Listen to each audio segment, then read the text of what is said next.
विश्व महासागर दिवस अवसर में ब्रह्मपुर सबुज बाहिनी पक्षर गोपालपुर बेलाभूमि बेलाभूमि को स्वच्छतार सह विरल ऑलिव रिटेल कैंचक सुरक्षा नहीं सचेतनता कार्यक्रम कार्यक्रम में अंतर्जातिक स्तर में ख्यातनाम विशिष्ट फोटोग्राफर हैदराबाद स्थित सतील लाल सांबादिक तथा स्नेक हेल्पलाइन सदस्य स्वाधीन साहू द्वारा उत्तोलन करा ओलिव रिटेल कैंचक फोटोगुड़िक विशेषकर ऋषिकुलिया मुहाण में उत्तोलन करा फोटोगुड़िक बेलाभूमि में सर्वसाधारण प्रदर्शन करा बेलाभूमि को आसीथिबा पर्यटक प्रदर्शित होइतिबा छविगुड़िक तथा ओलिव रिटेल को एककालीन बेलाभूमि के आसी अंडादान करने हेउ किंबा शावक कैंचक समुद्र को फेरिबा विषय जानिबापई आग्रह देखाइथिले।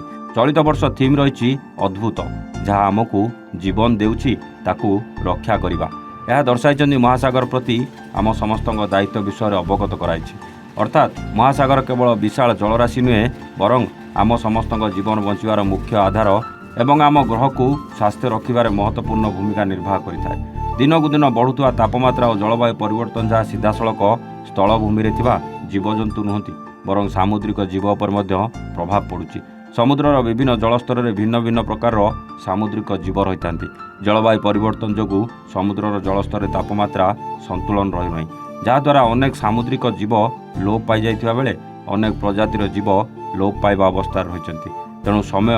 तेणु समय थाउ थाउ जलवायु परिवर्तन दिगरे आवश्यक पदक्षेप नेबा सह ए दिगरे सचेतनतार आवश्यकता रही बोली संगठन पक्षर कहुଯାଇଛି, जहाँकि आजिर कार्यक्रम मुख्य आकर्षण थिला। ଏହି ସଚେତନତା କାର୍ଯ୍ୟକ୍ରମରେ ବ୍ରହ୍ମପୁର ସବୁଜ ବାହିନୀ ସଭାପତି ଶିବରାମ ପାଣିଗ୍ରାହୀ, ଉପସଭାପତି ଏ ପ୍ରକାଶ, ପି ବିନୋଦ, ଅଜୟ ସାହୁ, ପ୍ରବୀଣ ନାୟକ, ବନମାଳୀ ପ୍ରଧାନ, ବାଲାଜୀ ବେହେରା, ପ୍ରସନ୍ନ ସ୍ୱାଇଁ ପ୍ରମୁଖ ଉପସ୍ଥିତ ଥିଲେ।